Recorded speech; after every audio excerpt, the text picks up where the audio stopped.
Good morning, student. Today we will going to start our chapter 4, map reading on geography section. Let's start. Today we will discuss about relative advantages of globes and maps and atlas. Why we need map or globes and what is atlas? We will discuss today in this class. Now let's start. Sakho, who stays in Guwahati in Assam, is going to Kerala with his parents during the summer vacation. Sakho एक छोटा सा बच्चा है, वो stays in Guwahati. वो कहाँ पे रहता है? गुवाहाटी में रहता है, आसाम के गुवाहाटी में रहता है और वो केरला उनको जाना है, वो जाने वाला है due to the summer vacation. Summer vacation में उनका केरला जाने का प्लानिंग है. ही इज एक्साइटेड, वो बहुत ही एक्साइटेड है. He wants to know where Kerala is situated and how far it is from his hometown. कि केरला कहाँ, उसको बहुत ही ज़्यादा इंटरेस्ट है, वो बहुत एक्साइटेड है कि केरला कहाँ पे है और हम उसके घर से वो कितनी डिस्टेंस मेंटेन करता है, मतलब कितनी दूरी पे है. Are there any rivers like the mighty Brahmaputra which flows through his city? How can he get answer to these questions without going there? वहाँ पे ब्रह्मपुत्र रिवर्स फ्लो करती है. फिर बहुत सारे उनके बहुत सारे दिमाग में उसके क्वेश्चंस आते हैं. तो वो सारे क्वेश्चंस उसको कैसे मिल जाएगा, क्वेश्चन के आंसर उसको कैसे प्राप्त होंगे? So there is we need map. वो सारे क्वेश्चंस उसके जो दिमाग में हैं उसके आंसर उसको कहाँ से मिलेंगे? मैप के थ्रू मिलेंगे. ठीक है, तो वहाँ हमें मैप की जरूरत पड़ती है. Relative advantages of globes and maps.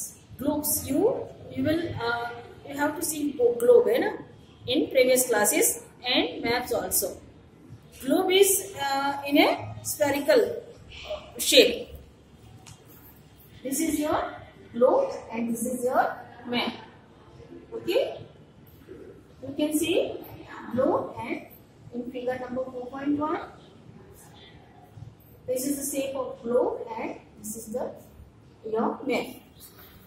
A map is representation of a part of whole of the earth surface drawn according to a scale on a plain sheet of paper, cloth or wood. वो paper पे बना हुआ, कपड़े पे बना हुआ या तो लकड़ी पे, वुड पे बना हुआ एक प्लेन शीट पे उसको ड्रॉ करके ड्रॉ होता है मैप, और उस पे सारी आपको इंफॉर्मेशन उस पे से आप ले सकते हो. इसको से इंफॉर्मेशन मिल सकती है आपको. It gives an overall birds eye view an area. और मैप के थ्रू आप एक पक्षी की छोटे से पक्षी की आंख जितनी भी आपको एरिया की आपको इंफॉर्मेशन चाहिए तो वहां पे से आप प्राप्त कर सकते हो. In chapter 2 we have learned about globes. We have already learned about globes ना. Globes are true representation of the spherical earth in the form of a model. उसका मॉडल ऐसा है कि वो स्फेरिकल मॉडल को रिप्रेजेंट करता है, अर्थ के एक्चुअल मॉडल को रिप्रेजेंट करता है. But if you look at globe you will see that you can not view the entire earth at A time until you rotate the globe. लेकिन आप पूरी अर्थ को एक टाइम पे, सेम टाइम पे आप पूरे अर्थ को एक साथ नहीं देख सकते जब तक कि आप उसको रोटेट करके उसको ना देखो. तब तक आप उससे पूरे जो भी इंफॉर्मेशन चाहिए वो आप नहीं प्राप्त कर सकते जब तक आप उसको रोटेट ना करो. So maps were devised to study the earth and to learn about the various features present on the surface of the earth.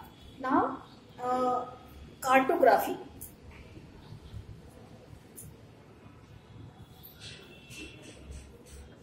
Cartography is the technique and cartographer.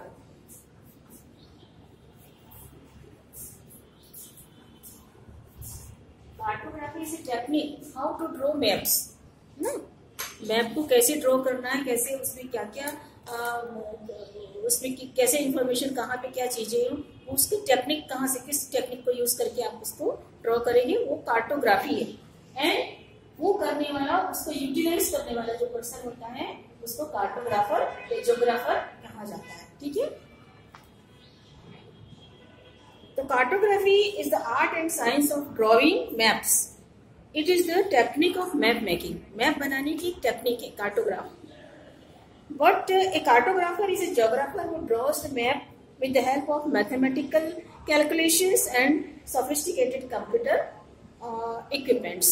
Computer equipments के through या तो mathematical solution के through, calculation के through पूरे map को draw करता है. वो कौन होता है? कार्टोग्राफर या तो और जियोग्राफर उसको कहा जाता है. Comparative advantages of a globe and map. The globe is a true spherical model of the earth. True spherical model है अर्थ का. And map represents representation of a part of the whole earth on a flat surface. वो पूरी अर्थ को represent करता, एक साथ करता है पूरे होल सरफेस पे, फ्लैट सरफेस पे पूरे होल पार्ट को रिप्रेजेंट करता है एक साथ. Can not be made for a part of the earth. Earth के पार्ट को नहीं रिप्रेजेंट कर सकता है पूरे पार्ट को एक साथ. Can represent any part of the अर्थ. और अर्थ की एनी पार्ट को, किसी भी पार्ट को एक साथ रिप्रेजेंट कर सकता है map. Can not show the details, geographical features and man-made features of any particular area. Particular area पे वो उसका डिटेल्स नहीं देख सकते हैं ग्लोब के थ्रू हम. Can show any area in detail including all geographical and man-made features accurately. और मैप के थ्रू हम एक्यूरेटली वो सारी चीजें शो कर सकते हैं, हमें इंफॉर्मेशन मिल सकती है. Difficult to carry from one place to another. Globe को एक जगह से अनदर प्लेस पे ले जाना हो तो हमारे लिए थोड़ी डिफिकल्टी है, but simple to use and easy to carry anywhere from classroom to home और on a tour of the entire world. कहीं आप टूर पे भी जा रहे हो, क्लासरूम से होम जा रहे हो, होम से क्लासरूम आ रहे हो, तो इजी टू कैरी है मैप. आपको इजीली कैरी करके आप उसको ले जा सकते हो.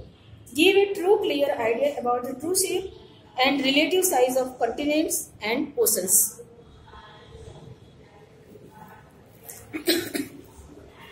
ओशंस और कंटिनेंट का जो एक ट्रू शेप और रिलेटिव साइज है उसकी क्लियर आइडिया हमें ग्लोब के थ्रू मिलती है. As it is impossible to represent a sphere in the form of a flat sheet. Flat sheet पे उसका रिप्रेजेंटेशन हमें उसको रिप्रेजेंट करना बहुत ही impossible है. The shape and size of continents and oceans are distorted when representing the entire earth on a flat surface. उसको distort करना पड़ता है और उसको रिप्रेजेंट करने के लिए मैप से ज्यादा ग्लोब ज्यादा यूजफुल है. 3-dimensional representation of the earth. Globe is 3-dimensional representation of the earth and map is 2-dimensional representation of the earth. Globe gives a general view about either the physical or political features of the world. एक general view देता है physical और political features का. Relationship between two geographic components. For example, comparison between physical features and climate can be made with the help of maps. Map की मदद से हमें उसका रिलेशन ज्योग्राफिक कंपोनेंट्स और example comparison between physical features, geographical components और physical features and climates का जो relation है उसको हम मैप की हेल्प से उसको इंफॉर्मेशन हमें उसका मिल सकता है. Now welcome to our next topic, atlas. Atlas is a book of map. As you know, all of you know that Atlas is a book of map. बहुत सारी बुकों का मैप्स के जो बुक होती है वर्ल्ड लेवल, वर्ल्ड के किसी भी कंट्री का मैप जो है उसकी जो बुक होती है उसको क्या कहते हैं? एटलस कहते हैं. Book of map. Every type of map in this book.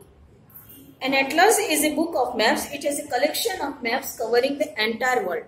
पूरे वर्ल्ड को, एंटायर वर्ल्ड के मैप को वो कवर करती हैं.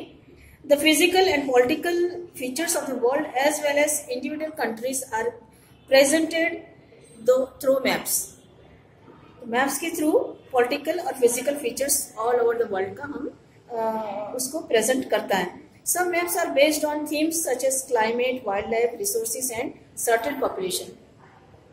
कुछ थीम्स पे कुछ मैप्स होते हैं जो जिसको थीमेटिक मैप्स कहे जाते हैं, जैसे कि like as climate, wildlife, resources, certain population, related features of particular countries और द एंटायर वर्ल्ड. किसी पर्टिकुलर कंट्रीज की पॉपुलेशन देखना, किसी पर्टिकुलर कंट्रीज का वेदर देखना है ना, वाइल्ड लाइफ देखना, वहाँ का क्लाइमेट, वहाँ की वाइल्ड लाइफ, इस पर्टिकुलर कंट्री का हमें उसको शो करना हो तो इसके लिए थीमेटिक मैप हम यूज करते हैं। The first book of map collection was published by Mercator in the 16th century. It was named Atlas as its cover page had the picture of the Greek mythological giant Atlas. ये Greek Mercator in the map collection was published by Mercator in the 16th century. It was named Atlas. उनका नाम क्या था? Atlas था. As its cover page had the picture of the Greek mythological giant Atlas. उन्होंने picture पूरे cover pictures के cover पे जो था एटलस का मीनिंग क्या होता था? जायंट होता था. Who is believed to support the earth on his shoulder. जे पूरे अपने कंधे पे पूरी पृथ्वी का बोझ ढोता है, तो इसलिए उसका उस बुक का नाम उन्होंने एटलस रखा. So today's our topic is over. We will continue this chapter in the next class. Thank you.